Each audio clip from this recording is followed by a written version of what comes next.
and I'm very, very pleased this morning to welcome our honored guest, the 19th Chairman of the Joint Chiefs of Staff and my friend, General Joe Dunford.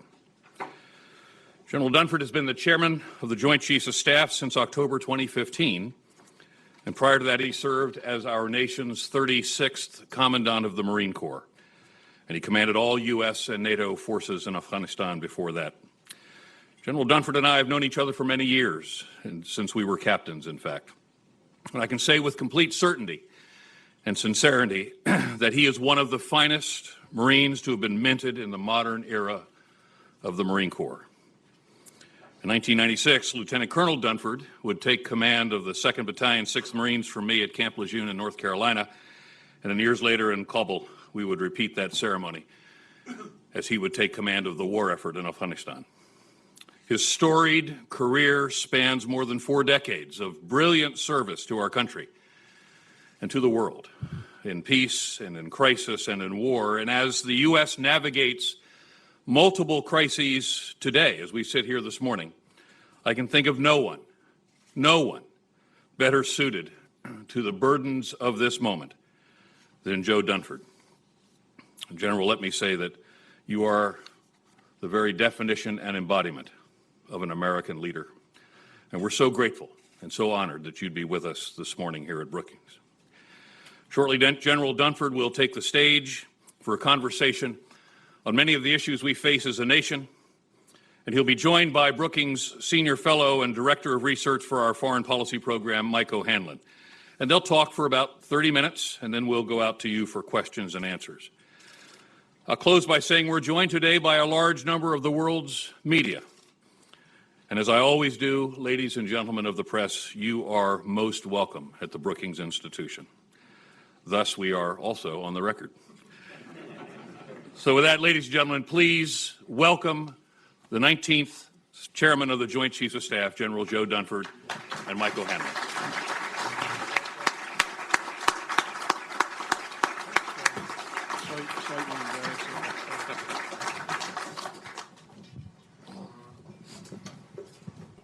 It was probably less than an unbiased introduction, John. Thank you.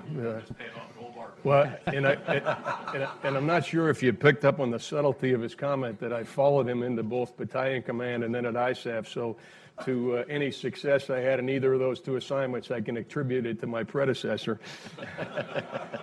The secret is out. The secret is out. Well, it's great to have you here, General, and I just want to say how much it's been a privilege for me to interact with you over the years at Brookings and to learn from you. I think you've been not only a great military leader, but a role model at a personal level to a lot of us. And apart from your support for the Patriots, pretty much an unblemished set of ethics and leadership skills. So thank you very much, and again, for the chance to speak today. And I wanted, if I could, to begin by taking stock of the 4 years that you've been chairman and just asking you to reflect a little bit on how the world has changed. Because when you came into the position in 2015, we had a pretty rough 2014. Right. And a lot of the troubles that you've been coping with manifested themselves acutely that year or thereabouts. Everything from the Russian aggressions in Crimea and eastern Ukraine, ISIS and its success in Syria and Iraq at that time, China's ongoing militarization of the South China Sea, even as President Xi promised it would not happen, but it did. And you, with Secretary Carter and the Obama administration, and then Secretary Mattis and the Trump administration, changed the way we thought about defense priorities. You came up with the 4+1 framework for 4 threats: Russia, China, North Korea, Iran, and transnational terror. You and Secretary Mattis created the National Defense Strategy focused on great power competition. I guess I want to ask, do you see progress because of all those changes? And do you feel that the world, while still dangerous, clearly, is stabilizing a little bit in 2019 relative to 2015? Or do you feel we're in just as tense of a moment as ever?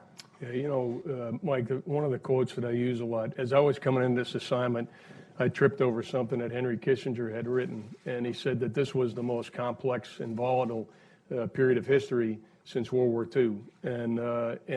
So to answer your question, if I think about the problem sets you've mentioned, since 2015, the Russians went into Syria. Since 2015, their presence in the Donbass has been more overt. Since 2015, the GRU conducted an operation inside of the United Kingdom. Since 2015, they attempted to interfere with our elections. And since 2015, they've been quite open about their path of capability development to include modernizing the nuclear enterprise. You mentioned China in the South China Sea, and then, of course, the economic friction that we see today. North Korea, it probably is the one area of those three that I would say was probably worse in 2015 and 2016. 2016, unprecedented numbers of tests, 2 nuclear tests. People can be skeptical of the current diplomatic track, but obviously it's not what it was in 2016. Much remains to be seen in the wake of the summit in Vietnam. With regard to Iran, probably don't need to speak much about that right now. I'm sure a question will come up about that later, but certainly the tension with Iran is greater. Violent extremism, with General Allen sitting here, situation in 2015 obviously much worse. The ISIS has been cleared from the ground that they held in Iraq and Syria. Iraqi security forces are, by and large, providing security in our own country. The partners that we have on the ground in Syria, with a relatively small U.S. footprint, are securing that area that has been cleared from ISIS. But I would say, we describe violent extremism as a generational conflict, and I wouldn't take issue with that characterization. And so while we have made great progress against ISIS, that fight remains. So what I would, and you brought up the 4+1 becoming a 2+3, I would argue that we probably have put a better framework to deal with these challenges out there since 2015. But I wouldn't argue that the situation in the world is more stable, or that Kissinger's words don't ring more true to me today than they did in 2015. Let me go a little bit one by one on each of those big threats, if I could, and start with Russia. And you've had an ongoing dialogue with General Gerasimov, and that's been, in many cases, the highest level ongoing U.S.-Russia consultation. I know it's been professional and quiet and discreet, and you don't want to talk a lot about it publicly, but has that helped to create any kind of a sense of stability? Because as I hear you survey the world, the one thing where I might try to give you a little more of a pat on the back than you gave yourself would be in regard to Russia, where it seems to me that despite all the disinformation campaigns and other serious concerns at that level, that the risk of military confrontation, to my eyes, looks less, because you've built up the European Deterrence Initiative, because NATO is more focused on the task of deterring in the East. And I think because of your dialogue with General Gerasimov, is there any way in which perhaps, even though Vladimir Putin remains a wild card and unpredictable, that we do have, as you say, a pretty strong framework now in place for deterring at least overt aggression against our allies in Europe? So, when I think about military-to-military relationships, I think about it in terms of mitigating the risk of miscalculation and then managing a crisis in the event of a crisis. And in the wake of the Ukraine, we went about a 2-year period with no military-to-military dialogue with Russia. In December of 2015, about 2 months after I came into the assignment, we reached out for the first time, and I think we've since met 3 or 4 times face-to-face and routinely had conversations. It was, in the beginning, largely just to focus on managing the conflict in Syria and establishing what has been, I think, a very effective deconfliction mechanism in Syria. That was the initial nature of the dialogue. Since then, we've had a conversation on virtually all of the issues that affect the security of our 2 countries. But as you've spoken about, Mike, the one thing we agreed to, and he has, as a professional, maintained confidence in this regard, we said, look, the last thing we can afford to do is politicize our relationship. If we want to mitigate the risk of miscalculation, if we want to be in a position to have an open dialogue to manage a crisis, we can agree to disagree on a whole number of issues, particularly policy issues, but we've got to, as military professionals, make sure that we don't politicize our relationship. Each and every conversation we've had, we've finished with an agreement on the public affairs guidance. And with apologies to those in the back of the room, we've agreed not to share the details of our conversation in public so as to protect the relationship. And so as a result, 4 years now into my tenure, we still have an open dialogue, and I have the opportunity to work through some difficult issues that confront our 2 countries in a professional way. But you said something else that's, I think, important. And I talk about NATO because you talk about Russia. And I would argue in 2015, if you think about it, The discussion in NATO really revolved around assuring allies and partners, and the Enhanced Forward Presence Initiative really was to give confidence to certain members of NATO that the alliance really would be there for them. We made a fundamental shift about 18 months after that to truly enhance deterrence as well as assurance. And I would argue that the investments that we have made as a nation in Europe over the last few years, and it's been respectively $4 billion, $6 billion, $8 billion on what was the European Reassurance Initiative and has become the European Defense Initiative, has in fact improved our posture in Europe from what it was 4 years ago, has in fact improved deterrence. I think the cohesion of the alliance, for all of the noise we hear, if you look at the results of the summits over the last 3 years, and then you look at the actions that have taken place in following up to those summits, I'd point to the most recent commitment by Europe to have 30 battalions, 30 ships, 30 squadrons available in 30 days, and in an unprecedented way to expose those units to validation of their level of readiness by the Supreme Allied Commander of Europe, something that was never done in the past. We've made a fundamental organizational change in the United States where we stood back up the Second Fleet, and the Second Fleet was stood up in large part to make sure that the transatlantic link would be secure in the event of a conflict.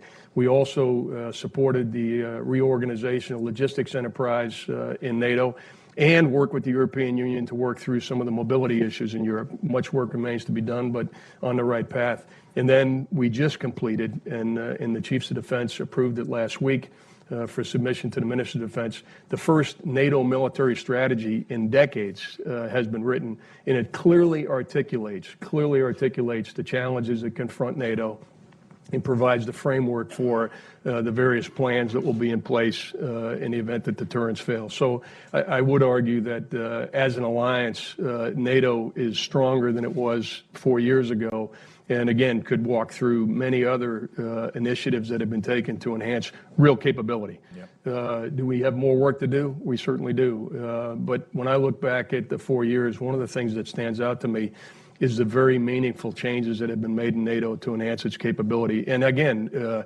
4 years ago, you think about it, I had my confirmation hearing in July of 2015.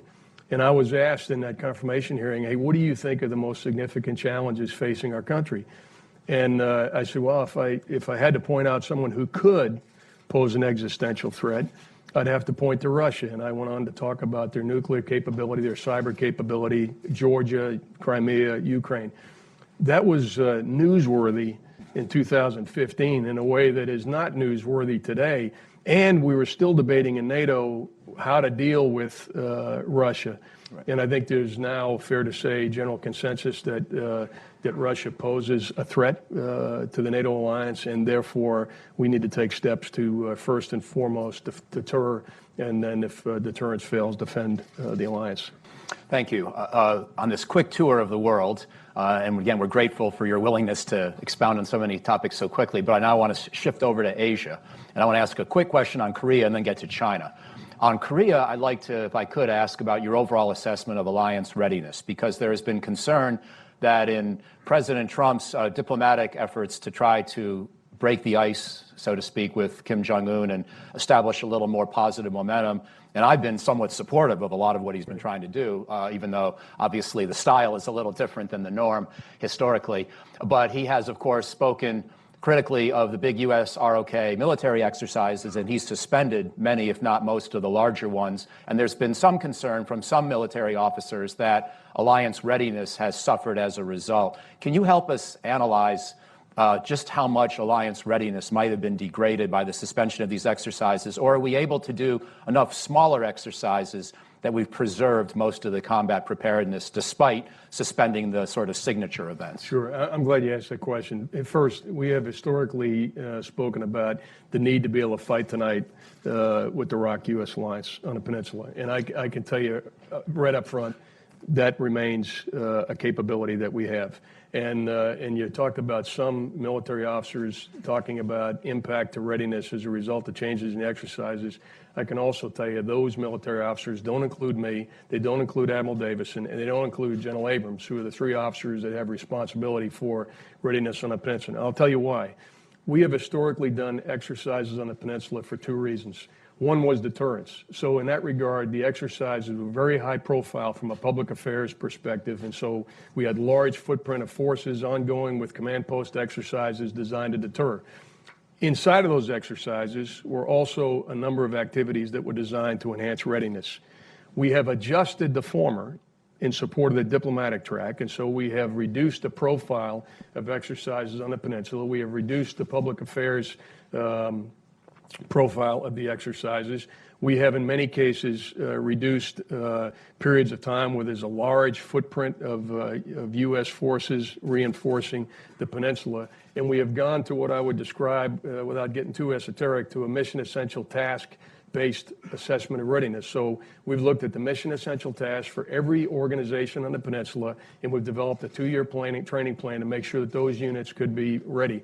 The other thing I would tell you is, at the squadron and the battalion level, there has been no change to training on the peninsula. And of course, that is the fundamental building block of the ability to integrate combined arms and fight on the peninsula. There's been no change in that regard. The big change has been to the high profile, higher headquarters exercises, and we have found ways to do that. And there's reasons to do that twice a year. One is that we have high turnover with U.S. personnel in the summer, and the Republic of Korea has traditionally high turnover in the wintertime. And so the exercise program is designed to ensure continuity and the ability to execute the campaign. And we still have that. And General Abrams knows, he's our commander on the peninsula right now, United States Forces Korea, Combined Forces Korea. He knows that at the moment he becomes uncomfortable with the framework that we have in place right now to maintain readiness, he needs to come back to us and we'll make an adjustment. But I would tell you, Mike, I am very confident today that we have not compromised the readiness of the alliance to go to war, should that be required. Thank you. Let me now ask about China. And I want to ask about the South China Sea in particular and our freedom of navigation exercises and the overall Chinese effort to build up capability, military capability in the South China Sea.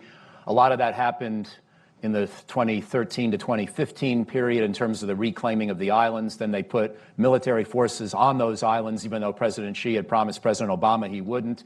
But the recent DOD white paper on China, the annual report, said that that process appears to have been plateauing, if I remember correctly the wording that was used. But I know you're still very concerned about the South China Sea. You're still doing a lot of freedom of navigation exercises. Can you give a sense of the state of play? Are things still getting worse? Is there at least a temporary lull in the deterioration? How worried are you about that theater? Well, I mean, Mike, you mentioned the fall of 2016, President Xi Jinping promised President Obama that they would not militarize the islands. So what we see today are 10,000-foot runways, ammunition storage facilities, routine deployment of missile defense capabilities, aviation capabilities, and so forth. So clearly, they have walked away from that commitment. To the extent that the military capabilities haven't been increased in recent months, I assume that's because the islands have now been developed to the point where they provide the military capability that the Chinese required them to have. And so I don't know that I'd read much into no change over the last few months. Stabilized in terms of activity, perhaps achieved operational capability from a Chinese perspective. But you and I spoke just before coming out here, and I think it's probably worth repeating how I view the South China Sea. The South China Sea is, in my judgment, not a pile of rocks, as we've talked about before. And what is at stake in the South China Sea and elsewhere where there are territorial claims is the rule of law, international laws, norms, and standards. And in my judgment, that's when we ignore actions that are not in compliance with international rules, norms, and standards. We've just set a new standard. And as you and I have spoken about before, that new standard is lower than it was the day before. And so I think what really is necessary, and I'm not suggesting at all that it's a military response, but what needs to happen, in my view, to have a free and open Indo-Pacific, which is the aspiration not only of the United States, but the expressed aspiration of all the ASEAN nations, is a free and open Indo-Pacific. What needs to happen is there needs to be coherent collective action to those who violate international norms and standards, and they need to be held accountable in some way so that future violations are deterred. Thank you.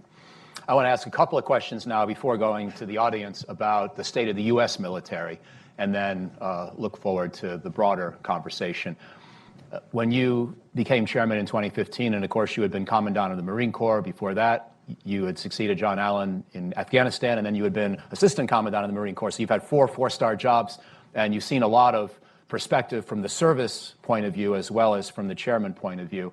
And we've been coping with a difficult decade in terms of military readiness, as the chiefs have been saying for a long time, first brought upon by the intense deployments to Iraq and Afghanistan, exacerbated the last decade by the budget problems in Washington, everything from the Budget Control Act to sequestration, but perhaps even more, the continuing resolutions, never having a budget on time, et cetera, et cetera. But in the last 2 or 3 years, I think there's been headway, if I read DOD's documentation correctly and your testimony and so forth. How would you assess the state of readiness of the U.S. military today as it tries to get on the comeback trail from, a pretty rough first 20 years of this century? Let me maybe reinforce the point you made about how did we get there. So I remember very clearly in 2010, the collective leadership, and I was a part of it, so I'm not having an out-of-body experience and blaming somebody else here.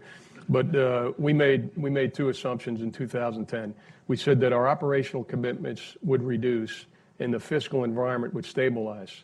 So those are two assumptions. And the decisions that we made in 2011, 12, and 13 were informed by those two assumptions. And as you can remember, in 2010, 11, 12, 13, we still had some significant commitments.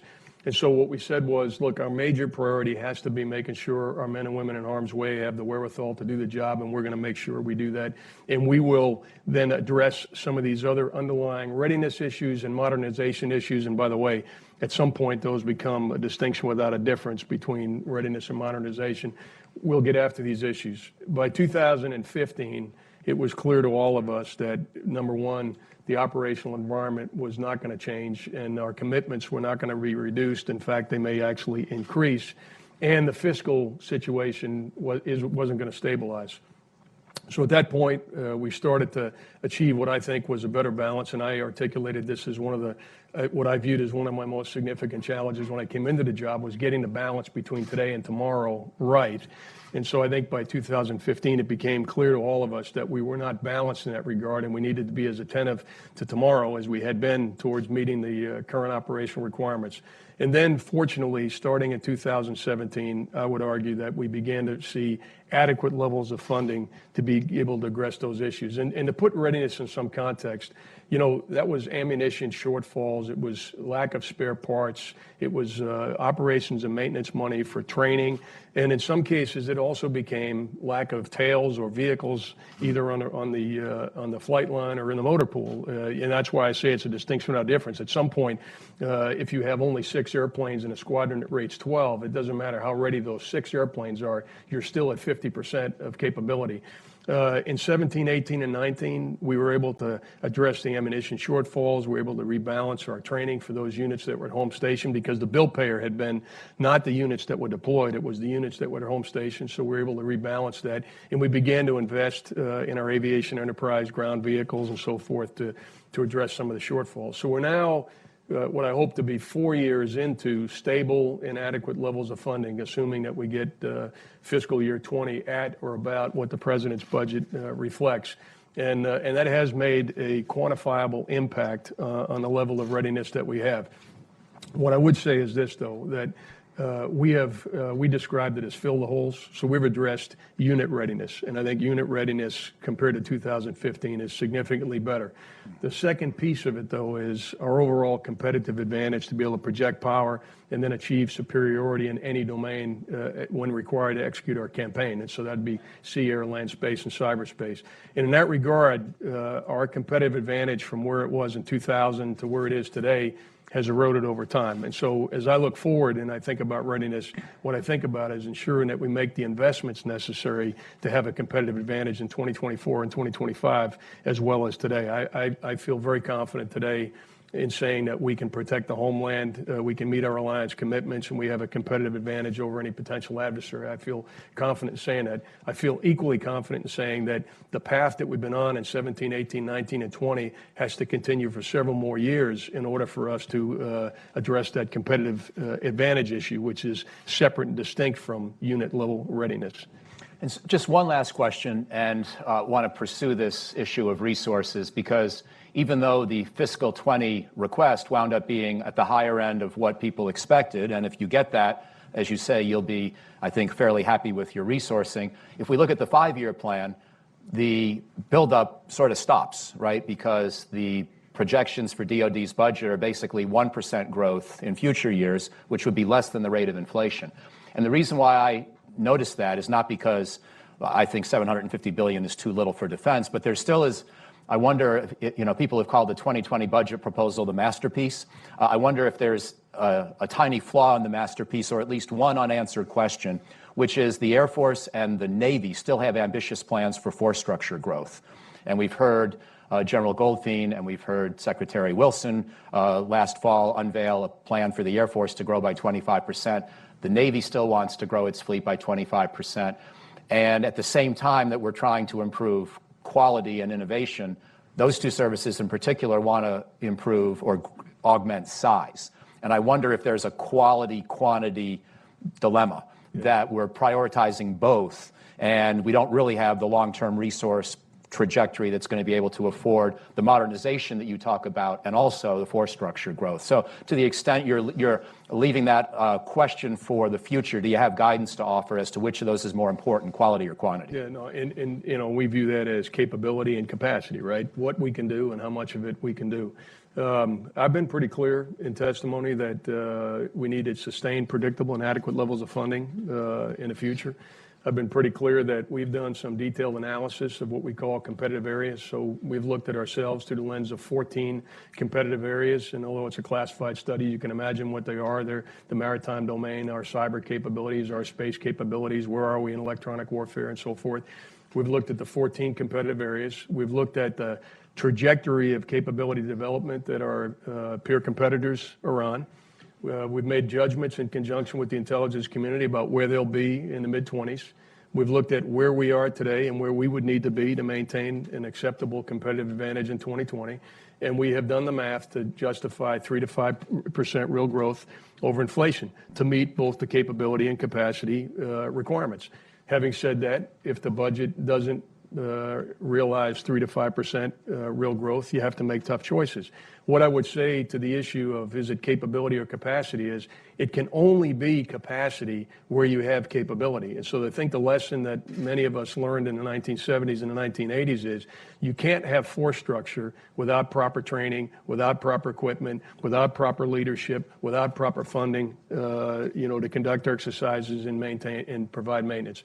So what I would say to those coming behind me is make sure that if we grow, I don't dispute in many cases the requirement to increase our capacity to meet our commitments at an acceptable level of what we call deployment to dwell. How much time of our forces away? How much time are they home?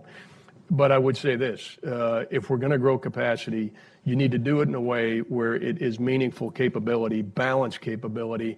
And when you have to make a choice between capacity and capability, I would go with capability. I would make sure every unit that we have actually has the level of readiness to meet its requirements. And I wouldn't grow the force in a way that exceeds what we predict is going to be sustainable. And that's a tough call, but I've seen us get that wrong twice in my career. And in my mind, the quality over quantity would be the most important thing I would recommend. And in fact, if you look at our budgets in 17, 18, and 19, that's exactly the choices that we have made. Yeah. We have invested significantly in space, invested significantly in cyberspace, invested significantly in electronic warfare. We built back up our ammunition stores, all of those things designed to enhance our combat readiness, even at the cost of not growing, perhaps, to the degree that we wanted to meet our commitments. Fantastic. Thank you. Well, I think I'll bring others into the conversation now as well. So if we could begin here perhaps in the third row, and please wait for a microphone and identify yourself if you could, please.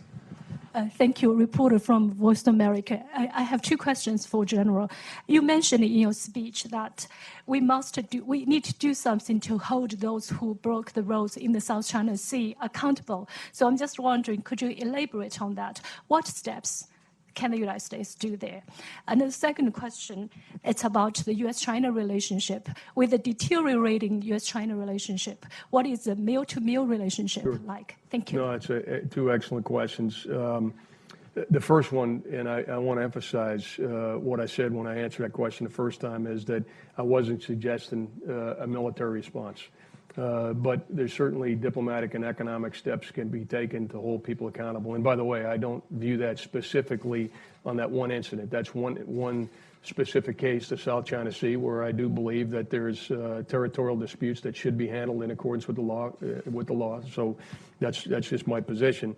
But what I wasn't suggesting is that if it's still in dispute, that there aren't other tools, primarily other tools to deal with it. With regard to the mill-to-mill relation, I visited Beijing last year, and for over a decade, we had tried to get what we call joint staff dialogue ongoing, and we'd been unsuccessful. And so about a year and a half ago, we implemented a formal process of engagement between the general staff, if you will, in China and the joint staff here in Washington, D.C., in a more routine engagement. And in addition to a personal visit to visit my counterpart, we've had some secure video teleconferences since then. And so we have worked very hard to have a mill-to-mill relationship that, again, can be stabilizing. And both President Xi Jinping and President Trump have characterized the military-to-military relationship as an aspect of a relationship that should be, in fact, stabilizing. So we have worked hard to implement the president's intent in that regard, and I think we have effective lines of communication and lines of communication that could use some improvement and some maturation. And I would tell my successor that that'd be an area where I think we've made some progress, but perhaps aren't where we need to be in terms of our military-to-military relationship with China. The gentleman in the right, just to your left, Adam. Yeah, thank you. Thank you. Patrick Tucker with Defense One. I guess I'll ask the Iran question. How has the threat posed by Iran to the United States and U.S. forces in the region changed over the last year? And how do you expect it to change in the future? And, of course, if you can be as specific as possible, I think we'd all appreciate it. I'll be very specific. In the last week of April, I began to see more clearly things that I'd been picking up on over a period of months. And what was qualitatively different to me about the intelligence, and I remember very clearly, it was the 3rd of May, it was on a Friday, and what was qualitatively different about the threat stream we had seen was it was multiple threat streams that were all perhaps coming together in time. And what's not new are threat streams. What was new was a pattern of threat streams that extended from Yemen, so threats emanating from Yemen, threats in the Gulf, and threats in Iraq. We watched that very carefully on Friday evening. We sent a message at that time to Iran just to make sure that they understood that we would hold them accountable should something take place in the region, that there was not an opportunity for them to do things and then claim it wasn't attributable to Iran. So we wanted to mitigate the risk of miscalculation. We also saw in the intelligence that perhaps there was a question about both the will and the capability of the United States to respond. And so throughout the weekend, I had a dialogue with General McKenzie, who's our commander at the United States Central Command. And by Sunday morning, we recommended to the Secretary of Defense that the Abraham Lincoln carrier strike group that was in the Mediterranean be immediately ordered to the United States Central Command. By the way, we averaged more than 2 carrier strike groups on station in 2012 in the Central Command at any given time. We had 0 on the weekend of the 3rd, the 4th, and 5th of May. And we also sent bombers there, as well as some Patriot missile systems. Those were designed to address what I saw as a gap in perception. So we wanted to make sure that we addressed 3 things to mitigate the risk of miscalculation.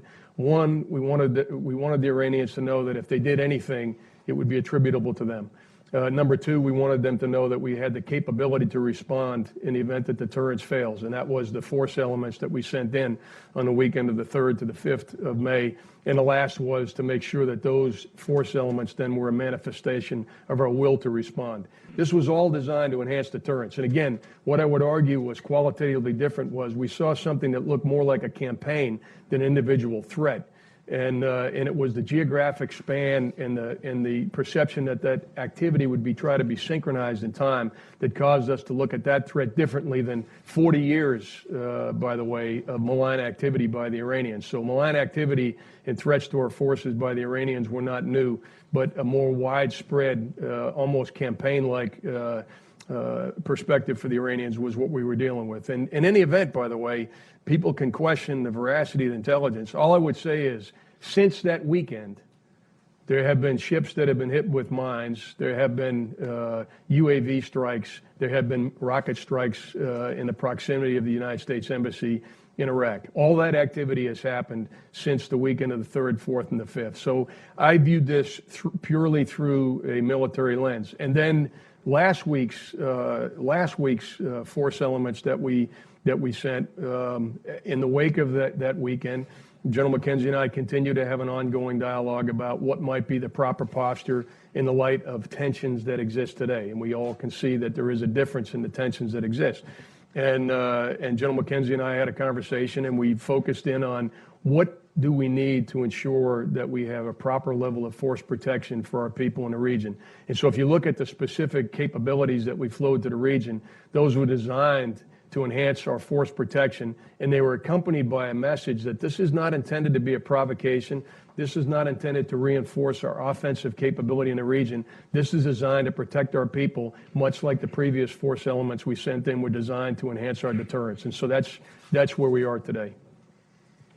See where we can go next. We'll go here to the 4th row, please. The gentleman in the red tie.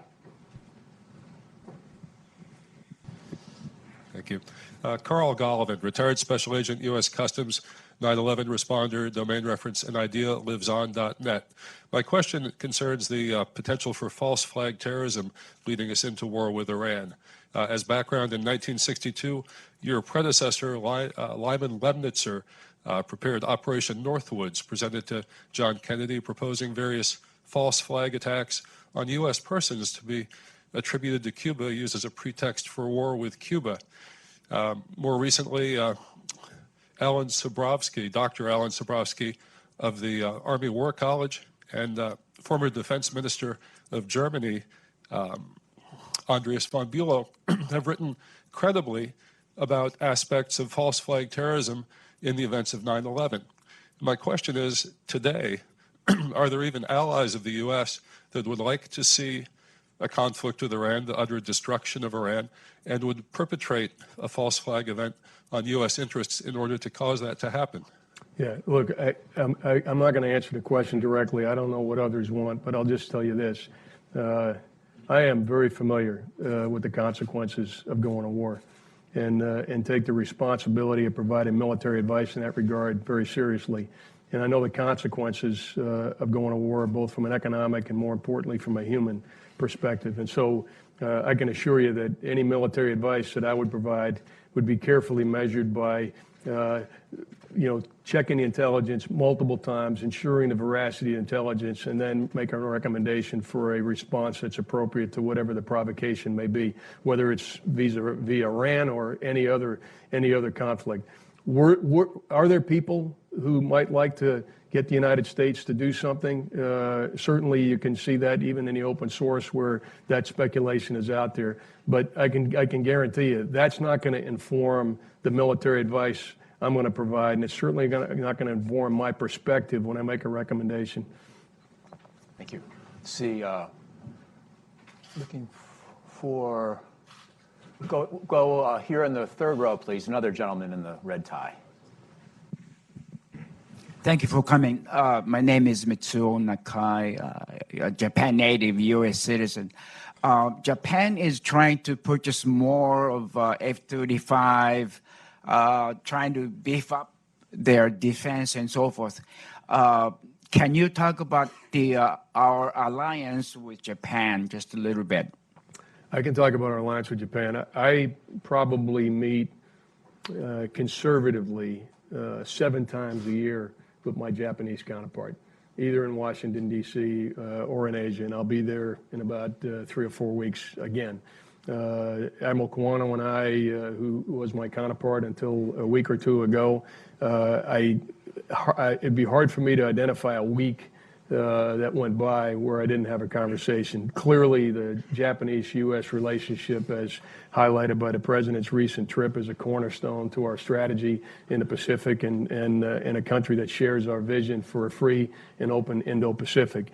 And from a capability perspective, as you suggested, the Japanese self-defense force is making significant investments to modernize and enhance their defensive capability and their ability to deter in the region. The F-35, the V-22, ballistic missile defense ships, Patriot system, THAAD systems, and so forth. So, that is, in my view, one of the bright spots in my assignment has been the bilateral relationship with the Japanese. And by the way, the various multilateral arrangements that we have in the Pacific that involve both the United States and Japan.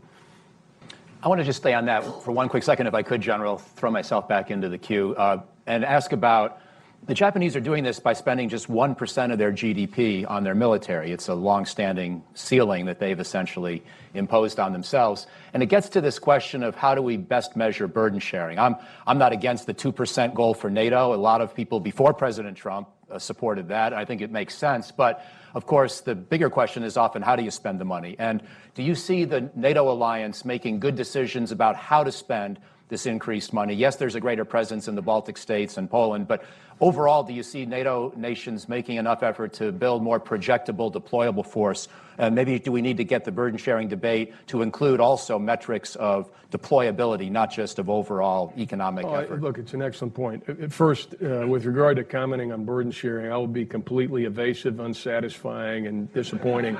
No, I mean, seriously, I have never spoken about that issue publicly, nor with my counterparts. I have yet to meet a chief of defense who doesn't want to hire top line in defense. And so, typically browbeating my counterparts about how much money is being spent in their countries on defense would be unsatisfying in itself. And so we don't do that. But you bring up a really important point about NATO. So I mentioned earlier the NATO military strategy. In our system, we have a strategy, and then we have an assessment process that helps us inform what investments from either a capability or capacity perspective are necessary to implement that strategy. NATO has historically not had that. We now have three things that I think will be the northern, the cardinal direction for us to go in NATO. One is the NATO military strategy. Another is an accepted concept for NATO operations. And the third will be an assessment process that helps us understand where we are relative to where we need to be in executing NATO military strategy. That will never be directive in nature, right? I mean, every country is going to make its own decisions about defense investments. There's many, domestic considerations that will always dominate any decision about what you buy or what you don't buy inside of a given country. But we can be informed as an alliance as to what the best mix of capabilities and capacities are. And my counterparts can then go back, informed by that information, into the debate that takes place in their own countries. And so I see that as a positive. The other thing that we have done in a smaller group with other countries where we have robust intel sharing arrangements, we've leveraged those intel sharing arrangements to have an assessment process as well that we conduct at the top secret level to help us all collectively understand where the best investments may be for our respective countries to achieve campaign outcomes where we expect always to be fighting as part of a coalition. Thank you. I'll go to the gentleman in the orange shirt, about in the 8th row.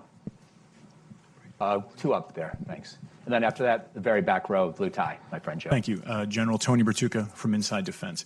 Wanted to ask you about something closer to home, about the border. Another issue that'll be left for your successor.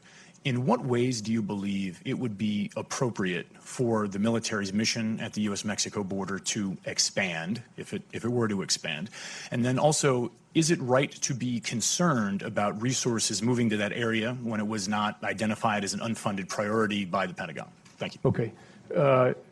Let me start with the framework that I've used to provide advice on a border, and it's very simple. Number one, is the mission legal? Number two, do our people have the proper training? Number three, do they have the proper capability? And number four, is the direction that we're providing to our men and women clear and unambiguous? They know exactly what they're doing. And if we're meeting those four criteria, and we are filling a legitimate capacity shortfall of the Department of Homeland Security, then the mission is wholly appropriate and consistent with multiple presidents who have asked the Department of Defense to address shortfalls in the Department of Homeland Security. So when you separate the politics and the emotion from it, you know, my military advice is benchmarked against those four factors, and everything that we have done to date is consistent with those four factors. Everything we're doing today is legal. All of our men and women are properly trained and equipped, and they have clear direction as to what their mission is. With regard to the money, you know, in my view, it's the president's budget, right? And so this is a dialogue that takes place between the executive branch and the legislative branch about how to fund the president's priorities. So I'm not going to comment on the appropriateness of taking money from the Department of Defense and moving it to the border. We're certainly going to take operations and maintenance money when we're tasked to perform a mission, to train those forces that are going on the mission, and then to sustain those forces in the execution of that mission, and that's what we're doing. And other than that, when it comes to the broader funding of infrastructure and so forth, again, I think that's most appropriately a dialogue that takes place between the President and the Congress, and then we go back and we execute the legal orders that we have been given. And I'd be happy to follow up on that question, because I think it's important to separate the emotion of the border issue and the challenges on the border from the employment of the U.S. military in what is fundamentally a legal and appropriate mission. And let me address a question that you touched on but didn't ask directly, and that is readiness. So when people say to me, well, we're sending forces down to the border, doesn't that make them less ready? What I say is, look, if we send someone to respond to Mount Pinatubo or a tsunami in Indonesia, or conduct operations in Afghanistan, or conduct operations in Iraq, that unit by definition is not performing all of the tasks that are in the design of that particular unit. How do we accommodate that? We make sure that we rotate units routinely through different missions to give them experience and training and capability in the full spectrum of missions that we expect them to perform. So I don't view the mission on the border with regard to readiness as any other mission that we've been assigned, which, again, we look at missions in terms of a mission you've been assigned and a mission for which a unit was designed. Seldom do you get an assigned mission seldom, if ever, I would say, do you get a mission assigned that would allow you to develop proficiency in all of the tasks for which that unit was designed, if that helps you understand the question. Yes, sir, Joe. Right back. Thank you. This is Joe Tabet with Al Hurra. Chairman Dunford, I want to go back to your remarks on Iran. How likely you are in favor of having a hotline with the Iranian military just in order to avoid any miscalculation in the region? Yeah, look, at the end of the day, our mill-to-mill relationship is fundamentally a policy decision. What I would tell you in general terms is I believe that military-to-military relationships and dialogue can be a stabilizing influence in a relationship, but there has to be a clear framework within which that military-to-military relationship is ongoing. And we don't, as you know, have a direct counterpart in Iran, and so we'd have to work our way through that. Okay, the woman in the next to last row.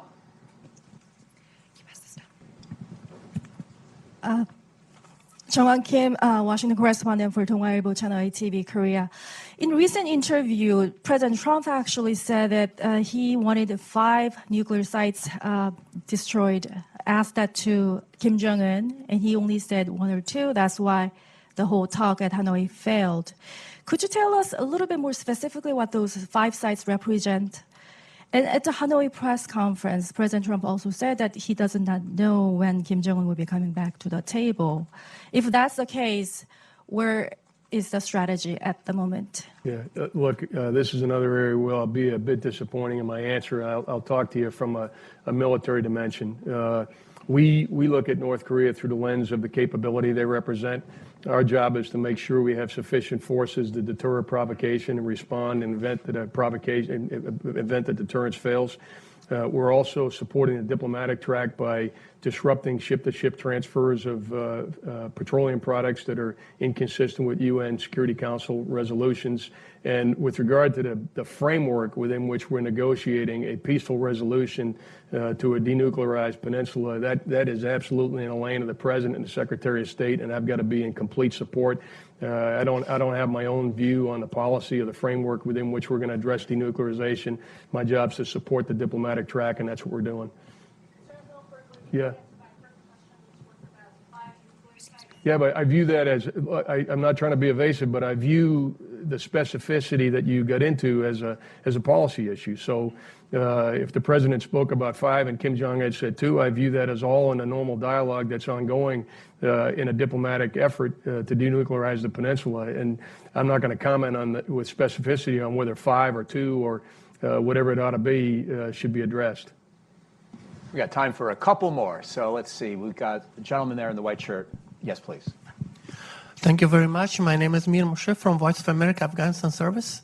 You talked about Afghanistan. My question is that, as you know, that right now peace talks are going on in Afghanistan with Mr. Khalilzad and Taliban.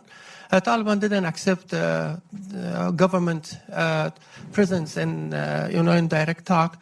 So if peace talks succeeded, one main demand is the withdrawal of U.S. forces from Afghanistan. And U.S. forces, U.S. officials and Afghan officials all the time reiterated that there are not only Taliban threat in Afghanistan, other more than 20 terrorist organizations. If U.S. accept to withdraw from Afghanistan, how to be dealt with other terrorist organizations as ISIS and others in Afghanistan? Yeah, look, no one's suggested that the United States is going to leave Afghanistan without our counterterrorism interests being addressed. And although I think we're very helpful to the Afghan people and those of us that have served there are proud of that, our fundamental interests are counterterrorism presence in South Asia in support of a broader South Asia strategy. And that's not negotiable in terms of our counterterrorism interests. You have correctly identified the position of the Taliban, which is a complete withdrawal of all U.S. forces. Our interests are to make sure that our counterterrorism interests are addressed, as well as some other principles that I'm sure that the State Department will insist upon in the dialogue. And a very important principle that we have insisted on is an Afghan-owned, Afghan-led dialogue. And in the initial work of Ambassador Khalilzad, who, God bless him, because he's doing something that hasn't been done now in 10 or 15 years. And for all the skepticism people may have on what may happen on this diplomatic track, the fact is there is a diplomatic track. And so we ought to do all we can to reinforce that, and we are. But I think you need to make sure we understand that a key part of the current diplomatic framework is to ensure that the Afghan government, the Afghan people, inclusive Afghan people, are participants in that process. And finally, very last question to Marvin Kalb here in the front row, please.